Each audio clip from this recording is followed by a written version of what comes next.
피프티가 현 소속사 어트랙트를 상대로 낸 전속계약 효력 정지 가처분 신청을 기각한 가운데 이들의 향로에 많은 이들의 이목이 집중되고 있습니다. 무엇보다 통수돌이라는 오명에 더불어 현 소속사를 향한 갑작스러운 칼날을 빼든 사인 멤버들을 향한 여론의 시선은 곱지 않습니다. 이들의 발목을 잡는 가장 큰 쟁점은 연예인으로서 되돌릴 수 없게 돼버린 이미지 치명타인데요. 이번 기각 이후 일정량의 오기를 가미한 항고 가능성을 배제할 수 없다는 뜻입니다. 또한 현실적으로도 노래의 힘을 통해 빌보드까지 입성했고 네임들을 알린 만큼 이들이 해외 활동문을 본격적으로 열고자 외부 세력들과 접선할 여지도 발생했습니다. 대표를 상대로 한 소송은 곧 전쟁의 선포이며 이들의 명징한 의도는 어트랙트와의 결별에 있기 때문입니다. 피프티 입장은 소속사가 건강관리나 배려 의무 등을 소홀히 했으며 정산 관련 수익 항목 누락, 연예관리, 물적 자원 능력 부족을 이유로 들었지만 재판부는 이에 대한 이유가 충분하게 소명되지 않았다고 판단했습니다. 현재 어트랙트에겐 제3세력으로 알려진 이들과의 전쟁이 남았습니다. 어트랙트의 전홍준 대표는 멤버들에게 접근해 전속계약을 위반하도록 유인하는 외부 세력이 확인됐다고 앞서 주장했습니다. 그리고 멤버를 강탈한 배우로 더규버스 대표이자 큐피드를 프로듀싱했던 안성일 작곡가 등 3명을 지목해 세간의 충격을 자아냈는데요. 다만 근거 소명이 부족했다는 이유로 전속계약 효력 정지가 처분 소송에 1차 실패한 피프티의 입장은 여전히 강경할 수 있습니다. 내부 감정이나 제3자의 개입 유무는 누구도 알 수 없지만 자신을 발굴한 대표에게 칼을 빼든 멤버들로선 말 그대로 이 판사판을 자행할 가능성도 있습니다. 일부 멤버의 가족은 SBS 그것이 알고 싶다를 통해 가수를 안 했으면 안 했지 돌아가고 싶지 않다는 발언을 했습니다. 즉 피프티와 어트랙트의 분쟁이 장기화될 가능성도 있습니다. 무엇보다 더기버스 안성일 대표가 제3의 세력으로 지목된 점은 피프티의 물질 만능주의 의리 없음 오명으로도 번지고 말았습니다. 가처분 신청이 기각되자 편파 방송 논란이 일었던 그것이 알고 싶다를 향한 시청자들의 비난도 더욱 거세지고 있는데요. 시청자들은 가처분 기각됐는데 후속 방송은 어떻게 풀어가려나, 해당 방송 삭제하시길, 프로그램 폐지가 답 등의 반응을 보였습니다. 제작진들이 피프티에 무엇을 믿고자 한 것인지는 모르겠으나 그 앓는 시청자들에게 신뢰를 잃었습니다. 법원의 피프티가 제기한 전속계약 효력 정지 가처분 신청 기각에 그 앓는 후속 방송에 어떤 내용을 담을까요? 시청자들의 불신의 눈길을 진화할 수는 있을까요? 이미 여러 차례 시청자들의 질타를 받고 있는 SBS인데요. 간판 예능 런닝맨에서는 최근 SNS와 유튜브 등에서 유행처럼 번지고 있는 이경영 밈이 등장해 나이 어린 초등학생도 보는 주말 예능에 옳지 않은 장면이라고 비판이 쏟아졌습니다. 거리낌 없이 흉내낸 하하를 향한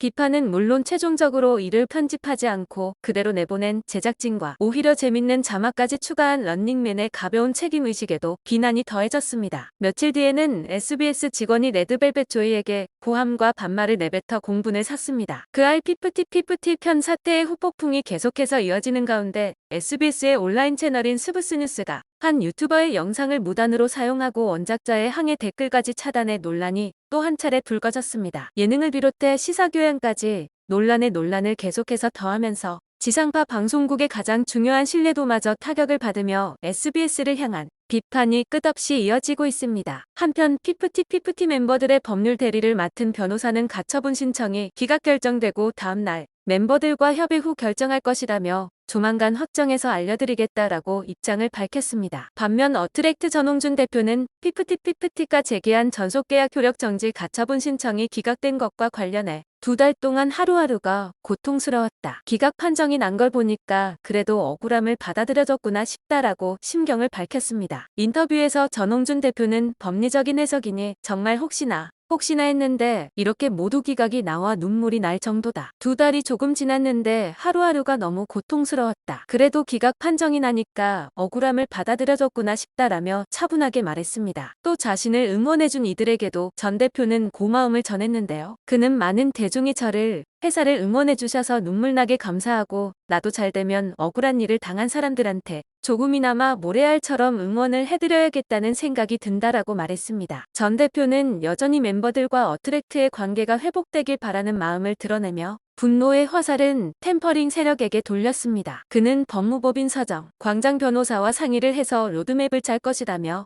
저의 변하지 않는 원칙은 애들이 돌아오는 것이다. 이제 현실을 깨닫고 돌아오길 바란다라고 희망했습니다. 그러면서 한편으로는 멤버들을 강탈해 가려고 했던 템퍼링 집단을 응징할 것이다. 끝까지 법의 처벌을 받게 할 거다. 형사 고소를 했고 증거는 넘치니까. 그래서 이번 판례가 한국 가요계, 한류의 발전에 저해되는 음의 세력들에게 경종을 울리는 좋은 교훈이 됐으면 한다. 그래야 드라마든 음악이든 더 열심히 제작을 할 것 아닌가라고 강조했습니다. 전 대표는 재판부의 이번 결정과는 별개로 신호탄을 쏘아올린 더기버스, 안성일 대표 등의 형사 고소건에 집중한다는 계획입니다. 재판 결과와 더불어 전홍준 대표의 인터뷰를 본 네티즌들은 이미지 날아갔는데 그냥 이 기로 새 출발하는 게 낫지 않나, 이해할 수가 없네. 대중이 등 돌렸는데 왜 못 놓는 거지? 대표님 마음이 넓어서 모두 포용하고 돌아온다 해도 쟤들은 이미 이미지가 끝이다. 숙이고 들어와도 대중들이 안 믿어준다. 그냥 새 출발하셔라.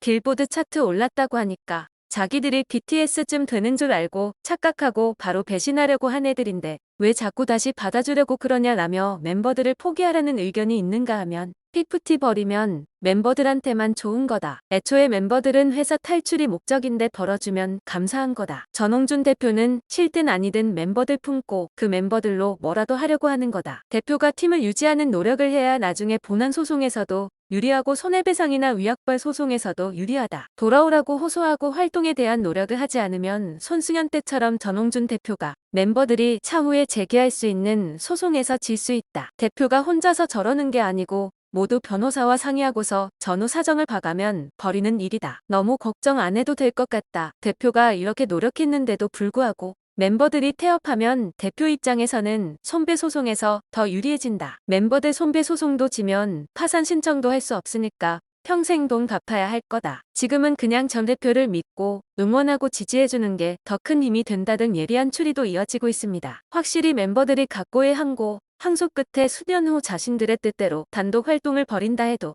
이미 통수돌이라는 비아냥이 달리는 현 시점에서 예능, 연기 등의 국내 활동도 어려워졌습니다. 이에 한 기획사 관계자는 실상 K-팝 아이돌의 수익 근간은 결국 콘서트다. 피프티가 이미 해외 빌보드에서 이름을 알린 만큼 국내보다는 국외 무대에 집중할 여력도 남아있다. 어트랙트와 작별 이후 해외 소속사와 손을 잡아 국외 콘서트 활동에 집중하려는 심산일 것이라 추정했습니다. 일각에서는 과거 손승연이 소속사와 분쟁을 벌였던 사건을 재조명하며 손승연의 과거 행동이 피프티 멤버들이 향후 취할 것이라 예상되는 모습이라는 이야기가 나오고 있는데요. 손승연은 당시 뮤지컬만 하고 싶은 자신의 뜻을 무시하고 소속사 측에서 행사 활동을 요구한다 등의 이유를 들며 전속계약 해제 가처분 소송을 제기했습니다. 이에 대한 법원의 결정은 기각이었는데요. 그런데 손승연은 판결을 무시하고 소속사로 복귀하지 않은 채 독자적으로 활동을 이어갔습니다. 이때 손승연을 도와준 회사가 현재 더기버스의 안성일 대표가 더기버스를 설립하기 전 운영하던 회사였다는 사실이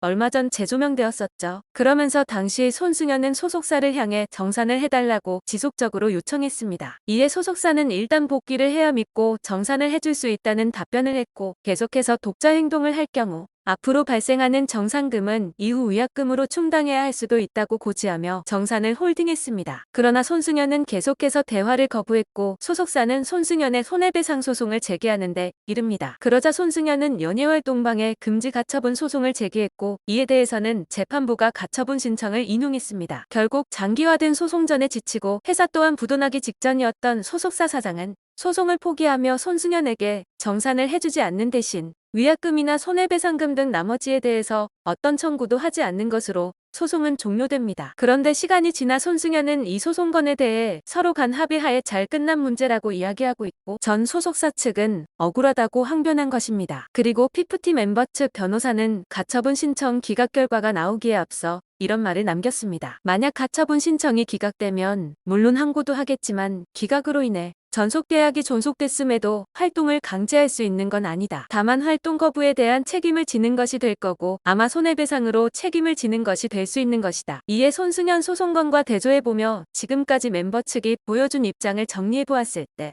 멤버들의 소속사 복귀는 없을 것이고 위약금을 내는 쪽으로 갈 것이라는 이야기가 나오고 있는 것입니다. 때문에 더큐버스가 피프티에 들어왔던 광고를 몰래 전부 거절한 것은 더큐버스의 독단적 행동이 아니라 소송을 예상하고 향후 멤버들에게 청구될 손해배상금원을 최소화하기 위해서 그렇게 한 것이라는 예상이 지배적입니다. 하지만 이 의견대로 흘러가기엔 손승연 때보다 현 사건이 훨씬 대중적으로 알려져 있는 상태이기에 어트랙트를 나와 활동하기에는 쉽지 않을 것으로 보입니다. 더군다나 국내에서도 해외에서도 멤버들이 개별적으로 알려져 있다기보다는 노래 자체가 유명하기 때문에 사실상 피프티라는 이름을 버리고 새로 시작한다는 것은 굉장히 위험한 도전이라고 할 수 있습니다. 또한 다음 노래가 큐피드만큼 100% 흥행할 것이라는 보장도 없죠. 현재 상태에서 어트랙트가 멤버들을 상대로 손해배상금을 청구할 가능성도 커지고 있는데요. 먼저 비중이 높은 위약벌 금액을 추산해 볼 수 있습니다. 다만 피프티의 음반 수익 내역이 명확하게 공개된 적은 없어 업계에 알려진 이들의 수익 내역을 대입해 유추해야 합니다. 피프티가 데뷔 이후 발생시킨 매출은 약 45억 원으로 보고 평균 아이돌 첫 계약 기간인 7년을 대입해보면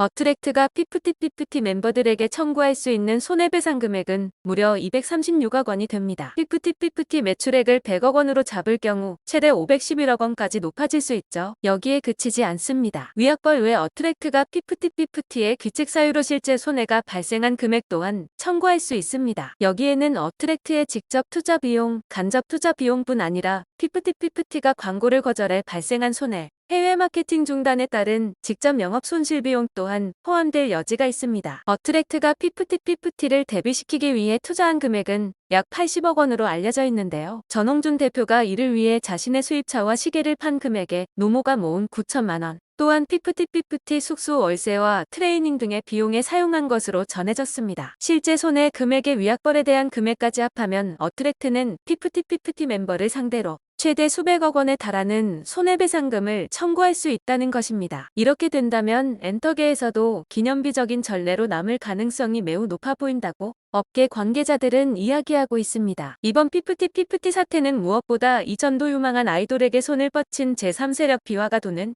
현 시점 이에 힌트를 얻고 정황을 모방하는 세력이 생길 수 있다는 지적입니다. 전성기 아이돌은 대개 삶의 연륜이 크지 않은 10대, 20대입니다. 이 와중 제3세력은 업계 현황을 자세히 알지 못하는 부모에게 접근해 정황을 곡해할 여지도 있습니다. 해당 사태는 제2의 방탄소년단 육성을 꿈꾸는 영세 기획사들에게 충분히 경종을 울린 듯합니다. 향후 매니지먼트 관계자들은 연습생, 아티스트와의 전속 계약 조항에 거듭 세심한 상호, 공약과 검토를 더한다는 방침입니다. 그런 가운데 하태경 국민의힘 의원은 자신의 SNS에서 대중문화예술 분야에서도 중소기업을 보호하고 제도적으로 지원하기 위해 대중문화예술 발전법 개정안을 문화체육관광부와 논의하고 있다라며 법 발의를 예고했는데요. 하 의원은 피프티 사태가 외주 제작사에 불과한 한 프로듀서가 걸그룹 멤버들을 회유하여 계약을 해지시키고 자신의 소속으로 만들려고 한 것이라며 회사 입장에선 웬 외부 세력이 침입해 자식들 호적을 바꾸려는 친권 소송을 제기한 것과 마찬가지였다라고 규정했습니다. 그러면서 엔터테인먼트 산업은 음악이나 광고 등 대부분 사람이 하는